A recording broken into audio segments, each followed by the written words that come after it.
took down the Lions?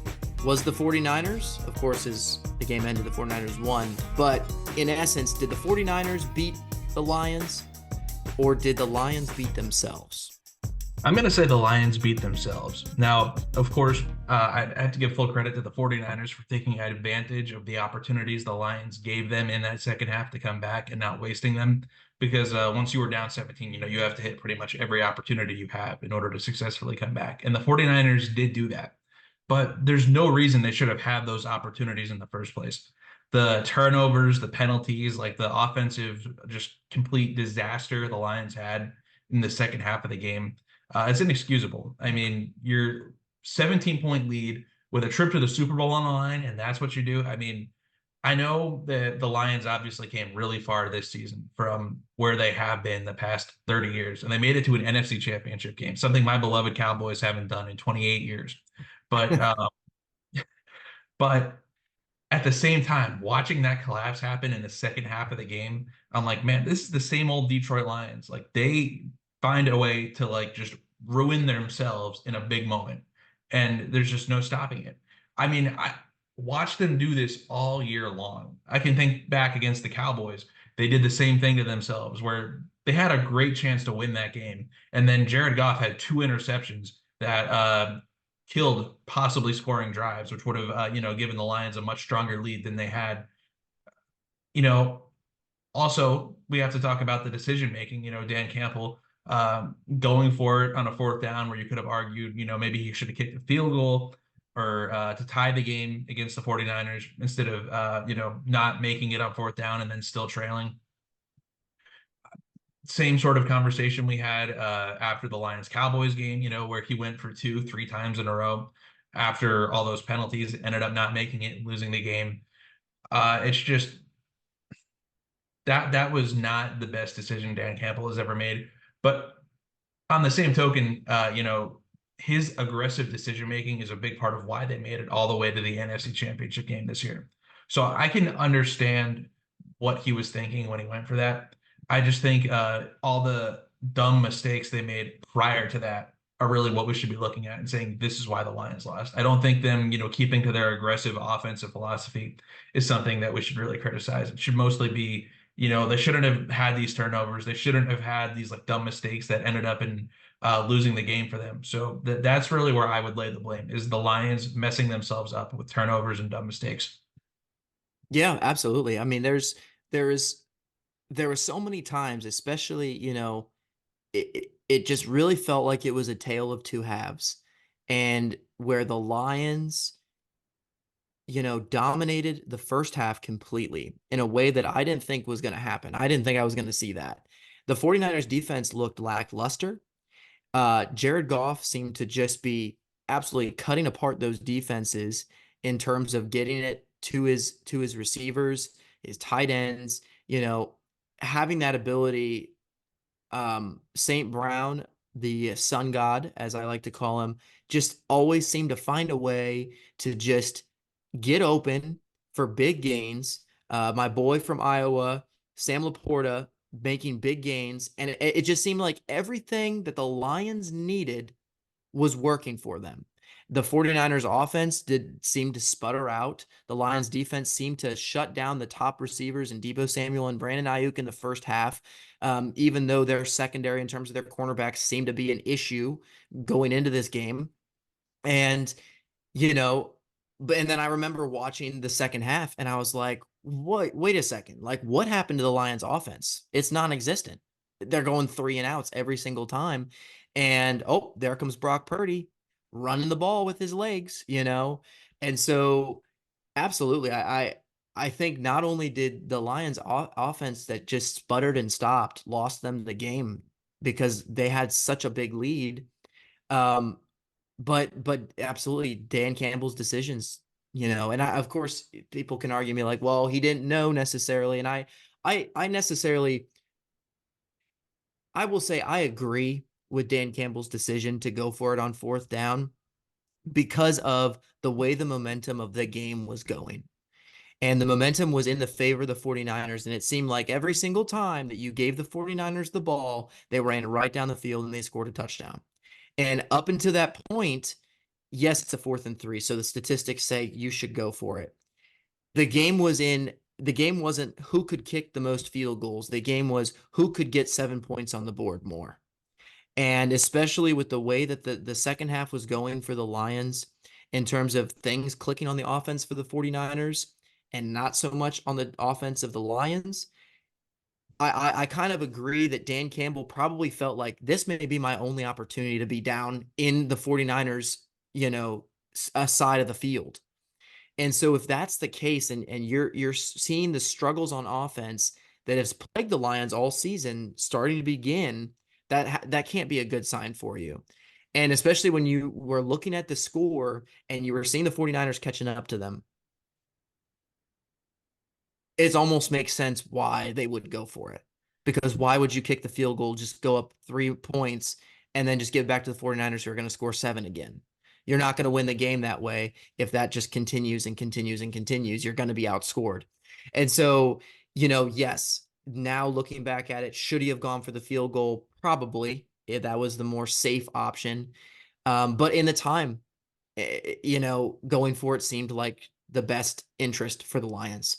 Um, but I think part of that also lies on the coaching staff. Those aggressive decisions ultimately cost the Lions the game just as much as the offensive struggles did, just as much as the defense falling apart in the second half. Especially, you started to see those weaknesses again with Deebo Samuel, Brandon Ayuk cutting through the defense. And then you kind of talk about, the 49ers being able to right the ship. And I think it's tough for me to decide, okay, was it really the Lions who took down the Lions or was it the 49ers? Because I think both of them had equal roles to play in this because the 49ers, they somehow seem to do this where when we saw them against the Packers, they looked lackluster in the first half, but for some reason they put it all together. In my mind, the Packers should have won that game. 98% of that game, they should have won. But the 49ers played 100% and they finally finished it out. And I felt like that was a similar game with the 49ers and the Lions, where the 49ers were down, but they realized the mission at hand needed to be we need to come back and we need to get some things right because if not, we're going to lose this game. And they came out on the field, especially in the second half, and they did it. And I think one person to really call out and is their quarterback Brock Purdy because too many people I hear out there saying, "Oh, he's just a system quarterback." Any quarterback would have excelled in his position. And there are some degree, there's some extent where that is true with some of the things, but the qualities that Brock Purdy does have that set him aside is his ability to kind of see the field in a way that Patrick Mahomes can and make plays when everything and when the whole hope is lost in terms of, oh, my receivers are covered. There's no one I can give the ball to. And using his legs to pick up extra yardage. And that I think was the nail in the coffin for the Lions because his legs extended drives, which then led to touchdowns. And there really isn't anybody else on the 49ers that was the key to that. It was Brock Purdy running and scrambling and picking up the needed yards the 49ers needed. And of course, you had Brandon Ayuk's crazy catch off of Kindle Vildor's helmet. And I mean, you can't make that stuff up. Like it was literally in Kindle Vildor's hands and it bounces off his helmets right into the hands of Brandon Ayuk, picks up some 50 yards or something like that. That, of course, helped. So maybe luck is on the side of the 49ers as well. But I can't stress enough, Brock Purdy's legs really saved the 49ers when they were in pinches on third down and they needed to pick up that extra yardage when nothing seemed open. So I'm kind of torn, like I said, because I do agree that the Lions really shot themselves in the foot.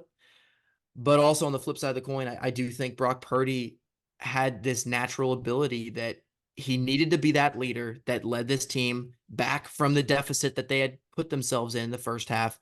And a lot of it can even be put on his shoulders for doing so. So, yeah, that's what I'll say. That's what I'll say. My thoughts on that. Yeah, I agree with pretty much everything you said. I think Brock Purdy is really underrated, as much as it pains me as a Cowboys fan to admit that. If you look at any of the advanced stats that separate quarterback production from like wide receiver production, he was still topping the charts in all of those. Granted, I had read an article recently that said quarterbacks in a Shanahan style offense are automatically like favored by statistical models that try to separate receivers from quarterbacks just because how well the scheme operates, how open it makes receivers. So the quarterback seems more efficient than they might if they were in a separate scheme. But Hmm. regardless, I mean, Brock Purdy has showed up in pretty much every moment you could expect him to. Anytime they needed a play to be made, like you said, whether it was with his legs or with his arm, he was the one who did it. He's a great leader for that team. He's a great player. I don't think he's just a system quarterback. I think the Niners really found someone special in the seventh round there with the last pick in the draft. But another guy on the team who's also pretty special, Christian McCaffrey. Man, Absolutely.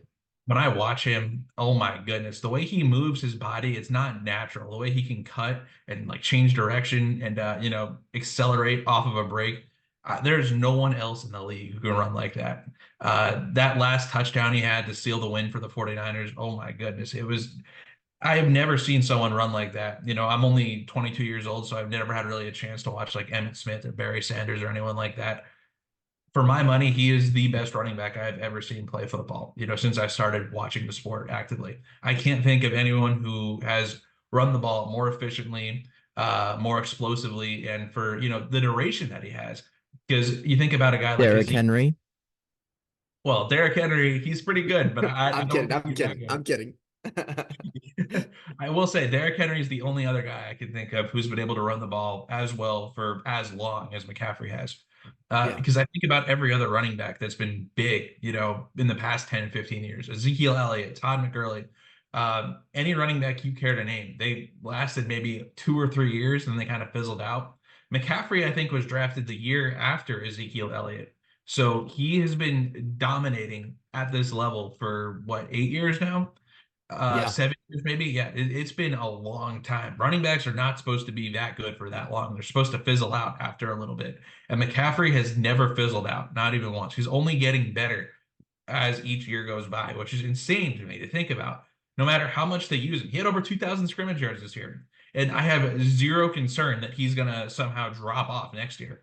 He is probably one of the most impressive players, if not the most impressive player in the entire NFL right now, and I think he's going to continue to be a huge part of why the 49ers are going to have success.